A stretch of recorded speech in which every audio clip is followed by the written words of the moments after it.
र स्वच्छ राखौँ हामीले हाम्रो दार्जिलिङ। कतिपय हाम्रो कतिपयहरू म्युनिसिपालिटी डिपार्टमेन्टदेखि लिएर अरू एनजिओजहरूले पनि दार्जिलिङ धेरै सफा गरिरहेको छ होइन। We have to clean our Darjeeling होइन। अन्त यो चाहिँ हाम्रो हामीले भोगेको कुरा चाहिँ त्यही हो। दार्जिलिङमा टुरिस्टहरू जब आउँछ उनीहरू आएपछि सिक्किम राम्रो थियो, सफा थियो भन्छ दार्जिलिङ आएर। यो घिनलाग्दो रहेछ, मैला छ, जहाँ पायो हुनु त अब उनीहरूले नै मैला गरेको हुन्छ कतिपय, तर हाम्रोहरूले पनि।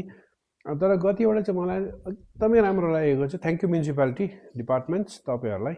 दार्जिलिङमा जुन चाहिँ डस्टबिनको हटाउने क्रममा एउटा चौरस्तामा भएको डस्टबिन हटाइदिनु भएकोमा चाहिँ धेरै धेरै धन्यवाद तपाईँलाई। अन्त यो एबिसीको अगाडिको होइन त्यहाँको डस्टबिन हटाइदिनु भयो, त्यसको लागि पनि मुरी धन्यवाद। किनभने हाम्रोमा मान्छे दार्जिलिङको मात्रै नभएर कालिम्पोङ, खरसाङ, सिलगढी, गान्तोक होइन नर्थ इस्टबाट आउने मान्छेहरू पनि त्यो बाटो धेरै हिँड्छ। चौरस्ता त अब अल ओभर द वर्ल्डको मान्छेहरू आएर हिँडिरहेको हुन्छ।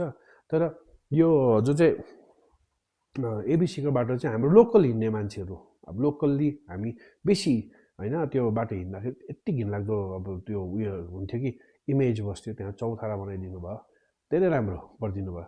चौरस्तामा पनि त्यो मैला ढुङ्गा हटाइदिनु भयो, बन्द गरिदिनु भयो, धेरै राम्रो गर्नुभयो। केही न केही एउटा सानोबाट स्टल यो उयसको के भन्छ हेल्प डेस्क, टुरिस्टहरू त्यहाँनिर कोही बेला चौरस्तामा अक्सिजनको कमीले लड्ला या त केही बिमारी सिमारी होला, त्यो एउटा हेल्प डेस्क जस्तै होइन सानो बनाइदिनु भयो भने अझै राम्रो भएर जान्छ त्यहाँनिर।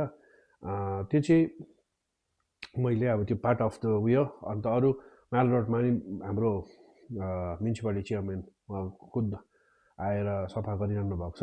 अहिले त म भ्याएको छुइनँ, मेरो यो व्यस्तताले गर्दा म घरबाटै निस्केको छुइनँ प्रायः जस्तो। हिजो सिलगढी गाडी निक्लिन्छ भन्दाखेरि गएर आएर फेरि ब्याक टु द वर्क होइन। आजदेखि बसिरहेको छु। त्यो मोनोटोनस हुँदाखेरि अब बात गर्दै जाउँला होइन हाम्रो दाजुभाइ, कुनै दिन पोडकास्ट गरौँला, कुनै अब हाम्रो ड्राइभर दाजुभाइहरूमा नि हामी बसेर बात मारौँला कि हामीले दार्जिलिङलाई कसरी अगाडि बढाउनु पर्ने हो होइन। टुरिज्ममा पनि अहिले त राम्रो राम्रो मान्छे हुनुहुन्छ होइन। हाम्रो दावा शेर्पाई, उहाँ पनि दावा शेर्पाई हुनुहुन्छ, अन्त टुरिज्म डिरेक्टर।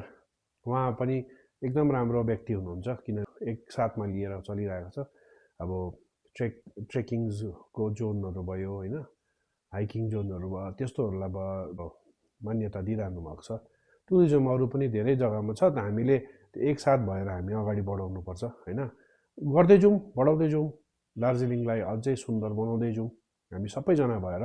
किनभने एकजनाको मात्रै चाहिँ हातले कहिले पनि हुँदैन। आफ्नो आफ्नो जग्गामा आफ्नो आफ्नो रेडियसमा आफूले नै एक एकवटा सानो उयो ग्रुप बनाएर हामीले सफा गर्ने उयो गऱ्यो भने चाहिँ भोलिको दिनमा पुरा दार्जिलिङै हाम्रो सफा भएर जान्छ। अन्त दार्जिलिङलाई एक्सप्यान्ड गर्नुपर्छ खास चाहिँ। हाम्रो एउटा 7 पोइन्ट र 5 पोइन्ट जुन चाहिँ मिक्स पोइन्ट भयो अहिले होइन, त्यो रक गार्डन गङ्गामा यहाँ त अलमोस्ट अब जाँदिन नै भन्नुलाई नि हुन्छ हाम्रो। किनभने त्यो जग्गामा कस्तो त्यो बाटोले गर्दा पनि हामीलाई प्लस हाम्रो टुरिस्ट गएपछि 10-15 मिनट पनि भएको हुँदैन। भाइ चलिए हो गया, क्या देखना इतना में, अब बोरा लडिरहेको होइन। त्यो पनि हामीले अब त्यो चिजलाई पनि अलिकति ध्यान दिउँ होइन। स्टाफ अब तपाईँहरूको कम्ती छ भने सपोर्ट माग्नुहोस्, सङ्घ संस्थाहरू छ होइन, हाम्रो सिन्डिकेट्सहरू छ, तपाईँहरूले उहाँहरूलाई पनि एउटा लेटर लेखेर यो हप्तामा यो आइदिनु, यो हप्तामा तपाईँ आइदिनुहोस् रिक्वेस्ट गरेर होइन। अब रिक्वेस्टै गर्नु पऱ्यो, किनभने जिजिएचसीले के अरे जिजिएचसीले बनाएर त्यो उयो गरेर जिटिएले रन गराइरहेको छ होइन। अब रन चाहिँ गराइदिनुहोस् न, बनाउनु सक्नु भएन भने पनि एटलिस्ट गङ्गा मायालाई राम्रो बनाइदिनुहोस् होइन। अब किनभने पैसा त उठाइरहेको छ नि त, पैसा नउठाएको भए चाहिँ अब फ्रीमा हामी जस्तै जापानिज टेम्पल दार्जिलिङ लग्जरी एसोसिएसनले हामी हरेक वर्ष नै जापानिज टेम्पलको टोयलेट बाथरुम सफा गरिदिन्छ, वरिपरि सफा गरिदिन्छ, चुना रङसङ के हुन्छ लगाइदिन्छ, टेम्पलहरू लगाइदिन्छ होइन। त्यसरी नै अब पैसा नउठाउने जग्गा हो नि त त्यस्तोहरू चाहिँ। तर हामीले जूमा गएर जूको उयो सफा गरिदिन्छु भन्नु भएन, त त्यहाँ त्यो एरिया त पैसा होइन पैसा लिएरै उहाँहरूलाई इन्ट्री फिजहरू दिन्छ। त्यसै रक गार्डनमा अब इन्ट्री फी लिइराख्नु भएको छ, त्यहाँनिर पार्किङको 10 रुपियाँ लिइराख्नु भएको छ। उनीहरूलाई नै अगर त्यो कन्ट्र्याक्ट तपाईँले दिइराख्नु भएको छ भने त्यो सफा गर्ने पनि तपाईँहरूकै दायित्व हुन्छ होइन। तर पनि कतिवटा जग्गामा तपाईँहरूले सपोर्ट माग्नुभयो भने तपाईँहरूले सपोर्ट पाउनुहुन्छ जनसंस्थाबाट। लामो भिडियो नबनाऊँ, आजको अपडेट यस्तै छ र मेरो माथिको उयसमा एक दुईवटा क्लिप हेर्नुहोस्। देन अब पोडकास्टिङको त अब रिले स्टार्ट भयो आजदेखि, किन माइक आएको छ हो। ल भेटौँ है, सियु।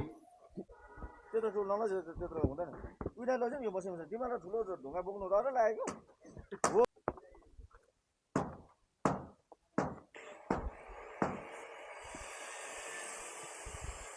यहाँनिर पनि के वल यस्तो रहेछ हो।